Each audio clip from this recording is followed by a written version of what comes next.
പലപ്പോഴും സമൂഹത്തിലൊക്കെ ഒരുപാട് ആകുലതകളാണ്. വിവാഹ ബന്ധങ്ങൾ തകരുന്നു, അതുപോലെ തന്നെ കുടുംബ കോടതിയിലൊക്കെ ഭയങ്കര തിരക്ക്, അതുപോലെ വിവാഹം കഴിക്കാൻ താല്പര്യമില്ലാത്ത കുട്ടികൾ, വിവാഹത്തെ പേടിക്കുന്ന കുട്ടികൾ, ഇതിനെക്കുറിച്ചൊക്കെ വലിയ ആശങ്ക ഒരു സൈഡിൽ നിലനിൽക്കുമ്പോഴും പലപ്പോഴും ലക്ഷണങ്ങളെ ട്രീറ്റ് ചെയ്യാനാണ് എല്ലാവരും ശ്രമിക്കുന്നത്. കാരണങ്ങൾ എന്താണെന്ന് അന്വേഷിക്കാൻ ആരും പരിശ്രമിക്കുന്നില്ല.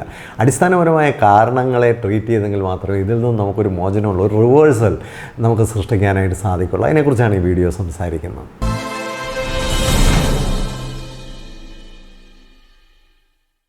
വർദ്ധിച്ചു വരുന്ന വിവാഹമോചനങ്ങളെക്കുറിച്ച് ഒരുപാട് ആകുലപ്പെടുന്ന ഒരു സമൂഹമാണ്. എപ്പോഴും എല്ലാവരും പറയുന്നത് കേൾക്കാം, വിവാഹമോചനങ്ങൾ കൂടുന്നു, കുടുംബ കോടതിയിൽ ഭയങ്കര തിരക്കാണ്, പല കുട്ടികൾക്കും വിവാഹം കഴിക്കാൻ താല്പര്യമില്ല, പലർക്കും പേടിയാണ്. ഇതൊക്കെ നമുക്ക് ലക്ഷണങ്ങളാണ്. പലപ്പോഴും നമ്മളതിൻ്റെ കാരണങ്ങളെക്കുറിച്ച് ചിന്തിക്കുന്നില്ല എന്നുള്ളതാണ് സത്യം. ചെറിയ പ്രായം മുതൽ തന്നെ ജീവിതവുമായി ബന്ധപ്പെടുത്തി കുട്ടികളെ വളർത്തേണ്ടത് വളരെ ആവശ്യമുള്ളൊരു കാര്യമാണ്. പലപ്പോഴും ജീവിതഗന്ധിയായിട്ടല്ല ഒരു കുടുംബജീവിതമൊക്കെ പോകുന്ന അവിടെ കുട്ടികൾ വളരുന്നത്. ചെറിയ പ്രായത്തിലെ കുട്ടികളുടെയൊക്കെ പഠിത്ത കാര്യങ്ങൾ, അവരുടെ മാർക്ക്, അവരുടെ കരിയർ, അവരെ എത്ര പണമുള്ളവരാക്കാൻ കഴിയും, ഇങ്ങനെയൊക്കെയുള്ള കാര്യങ്ങൾ മാത്രം ചിന്തിച്ച് പോകുന്നൊരു സമൂഹത്തിൽ പലപ്പോഴും കുട്ടികൾക്ക് കുടുംബജീവിതത്തെക്കുറിച്ചോ വിവാഹ ജീവിതത്തെക്കുറിച്ചൊക്കെയുള്ള ഒരു സ്വപ്നമോ അല്ലെങ്കിൽ അത്തരത്തിലുള്ളൊരു നീഡോ അത്തരത്തിലുള്ളൊരു സങ്കല്പമോ ഒന്നും അവരുടെ ജീവിതത്തിൽ പലപ്പോഴും ഉണ്ടാവുന്നില്ല.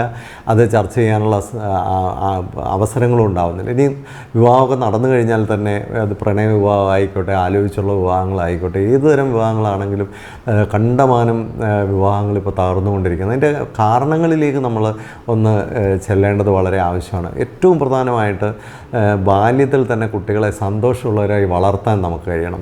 ബാല്യത്തിലെ സന്തോഷം ഒരു മനുഷ്യൻ്റെ ജീവിതത്തിൻ്റെ ഏറ്റവും ശക്തമായ അടിസ്ഥാനമാണ്. ബാല്യം മുതൽ തന്നെ ഒരു സന്തോഷമുള്ള വ്യക്തികളായി വളർത്തുക എന്നുള്ളത്, സന്തോഷം കണ്ടെത്താൻ, സന്തോഷം സൃഷ്ടിക്കാൻ, സന്തോഷം ഉൽപ്പാദിപ്പിക്കാനൊക്കെയുള്ള കഴിവ് കുഞ്ഞുങ്ങളിലുണ്ടാവുക, അവർ മറ്റുള്ളവരെയും കൂടെ സന്തോഷമുള്ളവരാക്കാനൊക്കെ കഴിയുന്നവരായിട്ട് അവർ വളർന്നു വരേണ്ടത് വളരെ ആവശ്യമാണ്. നമ്മൾ കൗമാരത്തിലേക്കൊക്കെ വരുമ്പോൾ അവരുടെ വ്യക്തിത്വ വികസനത്തിന് വലിയ ഊന്നൽ കൊടുക്കണം. കാരണം ഈ വ്യക്തിത്വത്തിൽ നിന്നാണ് മനുഷ്യരുമായിട്ട് സഹവർത്തിക്കാൻ, മറ്റുള്ളവരുമായിട്ട് ഇടപെടാൻ, ഒന്ന് ഫ്ലെക്സിബിളാകാൻ, ഒരു പ്രയാസം വന്നാൽ അതിനെ അതിജീവിക്കാനും ഒക്കെയുള്ള കരുത്ത് ചെറിയ പ്രായത്തിൽ കുട്ടികൾ നേടേണ്ടത് വ്യക്തിത്വ വികസനത്തിലൂടെയാണ്. ആ വ്യക്തിത്വ വികസനത്തെക്കുറിച്ച് ആരും ചിന്തിക്കുന്നില്ല. അതിനുള്ള അവസരങ്ങളൊന്നും കുട്ടികൾക്ക് കൊടുക്കുന്നില്ല. പ്രത്യേകിച്ച് കളികൾ, കലകൾ, സാംസ്കാരിക പ്രവർത്തനങ്ങൾ, സുഹൃത്ത് ബന്ധങ്ങൾ, ബന്ധുമിത്രാദികളുമായിട്ട് പിന്നെ മറ്റു വീടുകളിലൊക്കെ പോയി ആൾക്കാരുമായിട്ട് ഇടപെടുന്നത്, ഇങ്ങനെയൊക്കെയുള്ള കാര്യങ്ങളിലൂടെയാണ് കുട്ടികളുടെ വ്യക്തിത്വം വികസിക്കുന്നത്. മനുഷ്യരുമായിട്ട് ഇടപെടാനും മനുഷ്യരുമായിട്ട് ചേർന്ന് ജീവിക്കുമ്പോൾ ഒന്നും കൂടെ കൂടുമ്പോൾ രണ്ടിനേക്കാളും വലുതാണെന്നുള്ള ഒരു വലിയ ചിന്തയിൽ നിന്നാണ് കുടുംബജീവിതത്തെക്കുറിച്ചൊക്കെയുള്ള സ്വപ്നങ്ങൾ തന്നെ കുട്ടികൾക്ക് ഉണ്ടാവേണ്ടത്. അത്തരത്തിലുള്ള കാര്യങ്ങളൊന്നും കുട്ടികളുടെ ജീവിതത്തിൽ നടക്കുന്നില്ല. വളരെ പ്രധാനമായ ഒരു കാര്യമാണ് കുട്ടികളുടെ മാനസികാരോഗ്യം, അവരുടെ വൈകാരിക തലം. ഇതൊക്കെ വളരെ പ്രധാനമാണ്. പെട്ടെന്ന് മൂഡ് ഓഫ് ആകുക, പെട്ടെന്ന് ചെറിയ കാര്യങ്ങൾക്ക് വേണ്ടി പോലും പെട്ടെന്ന് തളരുക, അങ്ങനെയൊക്കെയുള്ളവർക്ക് ഒരു കുടുംബജീവിതത്തിലായാലും മനുഷ്യരുമായിട്ടുള്ള സൗഹൃദം, കുടുംബജീവിതം മാത്രമല്ല, ഇത്തരം ആൾക്കാർ തൊഴിൽ രംഗത്തും പലപ്പോഴും പരാജയമായിരിക്കും. തൊഴിൽ രംഗത്തും സഹവർത്തിത്വം ഉണ്ടാവത്തില്ല, കൊളീഗ്സുമായിട്ടൊന്നും നല്ല ബന്ധങ്ങളുണ്ടാവത്തില്ല. ജോലി അങ്ങനെയൊക്കെ ചെയ്തു പോകുന്നവരാണ് പലരും. പക്ഷേ നല്ലൊരു ആരോഗ്യപരമായ അന്തരീക്ഷം അവർക്ക് തൊഴിൽ രംഗത്തും പലപ്പോഴും കാണത്തില്ല. സാമൂഹിക ജീവിതവും അവർക്ക് കുറവായിരിക്കും. അപ്പോൾ ഇത്തരത്തിൽ അതുപോലെ പല കുട്ടികളും ചെറിയ പ്രായത്തിലൊക്കെ പലതരത്തിലുള്ള അഡിക്ഷനിലേക്ക് അല്ലെങ്കിൽ ആസക്തിയിലേക്ക് ചുരുങ്ങി പോകാറുണ്ട്. ഇത്തരം ആൾക്കാരെയൊക്കെ പിന്നീട് വിവാഹം കഴിപ്പിച്ചൊക്കെ വിടുമ്പോൾ അവർക്കൊക്കെ വലിയ പ്രശ്നങ്ങളുണ്ടാകും. അപ്പോൾ ബാല്യത്തിലും കൗമാരത്തിലൊക്കെ ഇവരെങ്ങനെയാണ് വളരുന്നത്? അവർക്ക് നല്ല വൈകാരികതയുണ്ടോ? ചിരിക്കേണ്ടടുത്ത് ചിരിക്കാനും കരയേണ്ടടുത്ത് കരയാനും, പ്രത്യേകിച്ച് ആശയവിനിമയം ഉണ്ടോ? മനുഷ്യരുമായിട്ട് അഡ്ജസ്റ്റ് ചെയ്യാനൊക്കെയുള്ള കഴിവുണ്ടോ? ഇതൊക്കെ വളരെ ആവശ്യമാണ്. മറ്റുള്ളവരുമായിട്ടൊക്കെ പല കാര്യങ്ങളും നമുക്ക് അക്കോമഡേറ്റ് ചെയ്യേണ്ടതായിട്ട് വരും. കോംപ്രമൈസ് ചെയ്യേണ്ട കാര്യമില്ല, പക്ഷേ അക്കോമഡേറ്റ് ചെയ്യേണ്ടതായിട്ട് വരും. അങ്ങനെ നമുക്ക് കട്ട് ആൻഡ് റൈറ്റ് ആയിട്ട് ബ്ലാക്ക് ആൻഡ് വൈറ്റ് ആയിട്ട് ഒന്നും ജീവിക്കാൻ പറ്റില്ല. അപ്പോൾ അവിടെ ചില നീക്കുപോക്കുകളൊക്കെ നമ്മുടെ ജീവിതത്തിൽ ആവശ്യമാണ്. ഒരാൾക്കൊരു പ്രയാസം വരുമ്പോൾ നമുക്ക് അവർക്ക് വേണ്ടി ഒരു ശകലം സാക്രിഫൈസ് ഒക്കെ ചെയ്യേണ്ടി വരും. സ്നേഹം എന്നൊക്കെ പറയുന്നത് വലിയ ക്ഷമയാണ്. എല്ലാം ശരിയാക്കാനുള്ള ഒരു പെർസിസ്റ്റൻ്റ് എഫേർട്ടാണ് സ്നേഹം എന്നൊക്കെ പറയുന്നത്. അപ്പോൾ സ്നേഹം തന്നെ നമുക്കുണ്ടോ? സ്നേഹം തന്നെ പലർക്കും ഇല്ല. സ്നേഹിക്കാനും അറിയില്ല, സ്നേഹിക്കപ്പെടാനും അറിയില്ല. അതൊക്കെ പല ആൾക്കാരിലെയും പ്രശ്നങ്ങളാണ്. അതുപോലെ അമിതമായ ദുരഭിമാനവും പൊങ്ങച്ചവുമൊക്കെ ചിലരുടെ ജീവിതത്തിൽ വളരെ കൂടുതലാണ്. അസൂയ കൂടുതലാണ്, കോംപ്ലക്സുകൾ കൂടുതലാണ്. ഇതൊക്കെ വെച്ചുകൊണ്ടൊരു വിവാഹ ജീവിതത്തിലൊക്കെ വിജയിക്കാൻ വലിയ പ്രയാസമായിരിക്കും. അതുപോലെ ആർത്തി, വലിയ പ്രശ്നമാണ്. പലർക്കും ഒരു അച്ചടക്കമില്ല, ഡിസിപ്ലിൻ ഇല്ല, രാവിലെ പോലും എഴുന്നേൽക്കത്തില്ല. ചിലരൊക്കെ എഴുന്നേൽക്കുന്ന 10:30-ക്കും 11 മണിക്കൊക്കെയാണ്. ജോലിയില്ലെങ്കിലൊക്കെ നമുക്ക് നല്ല രീതിയിലൊക്കെ ജീവിച്ചു പോകാനൊക്കെ പറ്റും. പക്ഷേ നമുക്ക് അച്ചടക്കമില്ലെങ്കിൽ ജീവിച്ചു പോകാനായിട്ട് പറ്റില്ല. അപ്പം ഈ തൊഴിലൊന്നും അല്ല, കുറേ പണവും തൊഴിലും ഒക്കെയാണ് ഒരു മനുഷ്യൻ്റെ ജീവിതത്തിന് ഏറ്റവും ആവശ്യം എന്നൊക്കെ പലരും ചിന്തിക്കുന്നുണ്ട്. ഒന്നും വേണ്ട, പണമില്ലാത്തവനെയും തൊഴിലില്ലാത്തവനെയൊക്കെ രക്ഷപ്പെടുത്താം. അച്ചടക്കമുണ്ടോ? അതിരാവിലെ ഒന്ന് എഴുന്നേൽക്കുമോ? എന്തെങ്കിലും കാര്യത്തിന് കൊള്ളിക്കാമോ? മറ്റുള്ളവർക്ക് നമ്മളെ ഒന്ന് ആശ്രയിക്കാൻ പറ്റുമോ? ഇത്തരത്തിലൊക്കെയുള്ള നല്ല ഗുണങ്ങൾ, മാനുഷികമായ ഗുണങ്ങളൊക്കെ ഉണ്ടെങ്കിലേ നമുക്ക് കുടുംബജീവിതത്തിലും വിവാഹ ജീവിതത്തിലും ഒക്കെ രക്ഷപ്പെടാനായിട്ട് പറ്റുള്ളൂ. ഇതൊന്നും കുട്ടിക്കാലത്ത് നോക്കാതെ നേരെ കൊണ്ടുവന്ന് എങ്ങനെയെങ്കിലും ഒരു കല്യാണമൊക്കെ നടത്തി കാര്യങ്ങൾ രക്ഷിക്കാമെന്ന് വെച്ചാൽ പലപ്പോഴും നടക്കില്ല. ഈ വിവാഹത്തെപ്പറ്റി പേടിയുള്ള കുട്ടികളുടെ പലപ്പോഴും അവരെ നോക്കുമ്പോൾ അവരിൽ ഇത്തരത്തിലുള്ള ഒരുപാട് വൾണറബിലിറ്റീസ് ഉണ്ട്. അതായിരുന്നു അവരുടെ പേടി. അതുകൊണ്ട് അടുത്ത കൊല്ലം ആകട്ടെ, 2 കൊല്ലം കഴിയട്ടെ എന്നൊക്കെ പറയുന്നത്. പിന്നെ ചിലർക്ക് ഇതിൽ ഒട്ടും താല്പര്യമില്ലാത്ത എന്തുകൊണ്ടാണ്?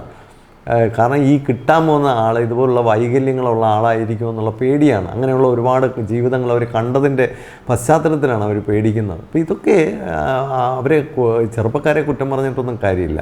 കുഞ്ഞുങ്ങളെ വളർത്തുന്ന സമയത്ത് അവരുടെ യുവത്വത്തിൽ, അവരുടെ യൗവനത്തിലൊക്കെ അവരെ നന്നായിട്ട് ഓർഗനൈസ് ചെയ്യാനുള്ള ഉത്തരവാദിത്വം എല്ലാവർക്കും ഉണ്ട്. ചില പുരോഹിതന്മാരൊക്കെ കുട്ടികളെ ഈ തലമുറ ഇങ്ങനെയാണ്, ആ തലമുറ ഇങ്ങനെയാണ്, അവർക്കൊന്ന് രൂപാന്തരപ്പെടാൻ, അവർക്കൊന്ന് ഓർഗനൈസ്ഡ് ആവാൻ അവർക്ക് എന്ത് പ്രവർത്തനങ്ങളാണ് നമ്മൾ കൊടുത്തത്? ഒന്നും കൊടുത്തിട്ടില്ല. നല്ലൊരു ഗൈഡൻസ് പോലും കൊടുത്തിട്ടുള്ള എത്ര പേരുണ്ട്?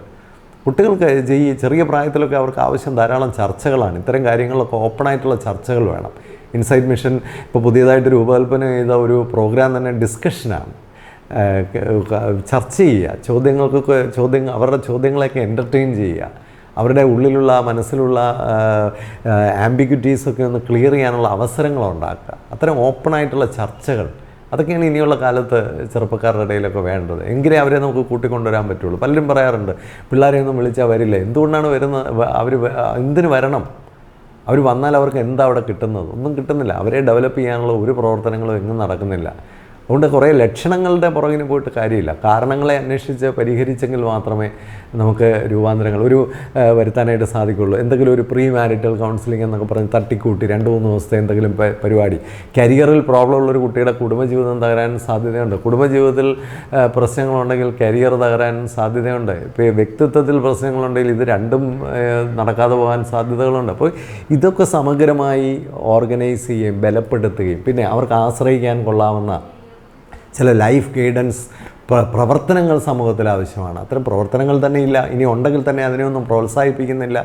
അവർക്കൊരു പ്രയാസം വന്നാൽ ആരോട് ചോദിക്കും? കഴിഞ്ഞ ദിവസം ഒരു കുട്ടി വിളിച്ചിട്ട് ചോദിച്ചു, സാറേ ഒന്നുകിൽ വിവാഹബന്ധം തകരും, അല്ലെങ്കിൽ എൻ്റെ ജോലി രാജിവെക്കണം, രണ്ടിലേതാണ് ഞാൻ ചെയ്യേണ്ടത്? ശരിയാണ്, ആ കുട്ടിയെ എങ്ങനെയൊക്കെയോ ഒരു എഞ്ചിനീയറൊക്കെ ആക്കി ഒരു ജോലി കയറ്റി. പക്ഷേ ആ കുട്ടിക്ക് ജോലി ചെയ്യാനുള്ള കോമ്പിറ്റൻസി ഇല്ലാത്തതുകൊണ്ട് തന്നെ അത് ജോലിയിൽ സ്ട്രഗിൾ ചെയ്ത് വീട്ടിലേക്ക് വരുമ്പോൾ വീട്ടിലെ പൊട്ടിത്തെറികളും വഴക്കും പ്രശ്നങ്ങളും, ഉറക്കമില്ല, ഭർത്താവുമായിട്ടൊക്കെ പല പ്രശ്നങ്ങളാണ്. അപ്പോൾ ഇത് നമ്മൾ കരിയർ ഓർഗനൈസ് ചെയ്യുമ്പോൾ അത് ജീവിതത്തിന് കൊള്ളാവുന്നതാണോ? ജീവിതം ഓർഗനൈസ് ചെയ്യുമ്പോൾ അതിനകത്ത് ഈ കരിയർ സേഫാണോ? ഇതെല്ലാം അങ്ങോട്ടും ഇങ്ങോട്ടും ഇൻ്റർപ്ലൈ ചെയ്ത് നിൽക്കുന്ന കാര്യങ്ങളാണ്. അതിനൊക്കെ നല്ല പ്രവർത്തനങ്ങൾ ആവശ്യമാണ്. യുവജനങ്ങളെ നമുക്ക് ആക്ഷേപിച്ചും യുവജനങ്ങളെ തളർത്തിയും യുവജനങ്ങൾ കൊള്ളത്തില്ലെന്നൊക്കെ പറഞ്ഞും തലമുറയെക്കുറിച്ച് വളരെ മോശമായി ചിത്രീകരിച്ചുമൊക്കെ അവരെ നമുക്ക് കുറേ ആക്ഷേപിച്ചത് കൊണ്ടൊന്നും കാര്യമില്ല. സത്യത്തിൽ അവരൊരു തെറ്റും ചെയ്തിട്ടില്ല. അവർക്ക് കൊടുക്കേണ്ടതൊന്നും കിട്ടിയിട്ടില്ല. കുറേ ഭക്ഷണം കൊടുക്കുകയും കുറേ മൊബൈൽ ഫോൺ കൊടുക്കുകയും മാത്രം ചെയ്താൽ അവരെ ഉയർത്തിക്കൊണ്ടുവരാൻ സാധിക്കത്തില്ല. അവർക്ക് കൃത്യസമയത്ത് നല്ല ഗൈഡൻസ് അവർക്ക് ആവശ്യമാണ്. കൃത്യസമയത്ത് ഇടപെടലുകൾ ആവശ്യമാണ്. അതിനൊരു ടൈമിംഗ് ഉണ്ട്. ഓരോ പ്രായത്തിലും ഇടപെടേണ്ട ചില കാര്യങ്ങളുണ്ട്. അത് ആ പ്രായത്തിൽ തന്നെ ചെയ്തെങ്കിൽ മാത്രമേ അവരെ രക്ഷിക്കാനായിട്ട് സാധിക്കുകയുള്ളൂ. അത്തരം കാര്യങ്ങളിലൊക്കെ ഗൗരവമായി ചിന്തിക്കാൻ ഉള്ളൊരു ആഹ്വാനമാണ് ഈ ഒരു വീഡിയോയിലൂടെ ശ്രമിക്കുന്നത്. ആരെങ്കിലുമൊക്കെ ഏറ്റെടുക്കുന്നെങ്കിൽ എടുക്കട്ടെ. നല്ലതെന്ന് തോന്നിയാൽ മറ്റുള്ളവർക്കൂടെ ഷെയർ ചെയ്ത് കൊടുക്കുക. കുട്ടികൾക്കൊക്കെ വേണ്ടി വലിയ പ്രോജക്റ്റുകൾ ആവശ്യമാണ്. അത് ഇപ്പോഴത്തെ ഒരു ചന്തയുടെ ഒഴുക്കിനനുസരിച്ച് പോയാൽ എങ്ങും നമ്മൾ എത്തില്ല.